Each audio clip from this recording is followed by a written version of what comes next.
हाय मेरे गाइड, मैं हूँ ममता सिंह। अपने यूट्यूब चैनल पर आप लोग के स्वागत करते हैं। एक गाना से नाच वाला कैसा लगेगा कमेंट में ज़रूर बताइएगा और लाइक सब्सक्राइब जरूर कर दीजिएगा।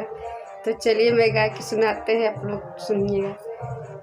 जातर तू बजरिए बालम, जातर तू बजरिए बालम, लागी न करोड़ रुपया लागी न लाख हो, इन करोड़ रुपया लागी न लाख हो। एक ही चीज हुई सुन बटे नाक हो, एक ही चीज हुई बिन सुन बटे नाक हो।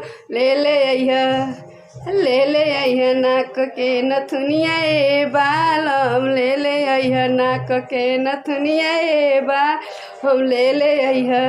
नती किनिया आलू बैगन, नत किनिया धनिया हो, नती किनिया बैगन जहनी किनिया टमाटरवा हो। ले ले अइह नाक के नथुनिया ए बालम, ले ले अइह नाक के नथुनिया ए। हम ना चाही साया साड़ी, ना चाही चुनरी हो, ना चाही चढ़ी, ना चाही चुनरी हो। ले ले अइह रे, ले ले अइह नाक के नथुनिया ए बालम, ले ले अइह नाक नथुनिया ए बाल। नाही चाही हम के ही झुमका ही हार हो, नाही हमर के झुमका ही हो। ले ले अइह नाक के नथुनिया ए बालम, ले ले अइह नाक के नथुनिया ए बाल। लागी न करोड़ रुपया लागी न लाख हो, लागी न करोड़ लागी न लाख हो। एक ही चीज हुई सुन बाटे नाक हो, ले गही चीज हुई सुन बाटे नाक हो।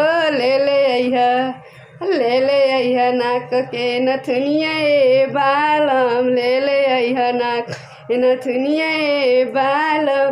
ना चाही चूड़ी नहीं चाही कंगन हो, नहीं चाही चूड़ी नहीं चाही कंगन हो। ले ले अइह हाथ के मेहंदिया ए बालम, ले ले अइह हाथ के मेहंदिया ए बालम। जातर तू बजरिया ए बालम, जा तू बजरिया ए बालम। नाही लागी लाख पिया नाही करोड़ हो, नाही लागी पिया नाही करोड़ हो। एक ही चीज हुई सुन बाटे नाक हो, एक ही चीज हुई सुन बाटे नाक हो। ले ले अइह नाक के नथुनिया ए बालम, ले ले नाक के नथुनिया ए बालम।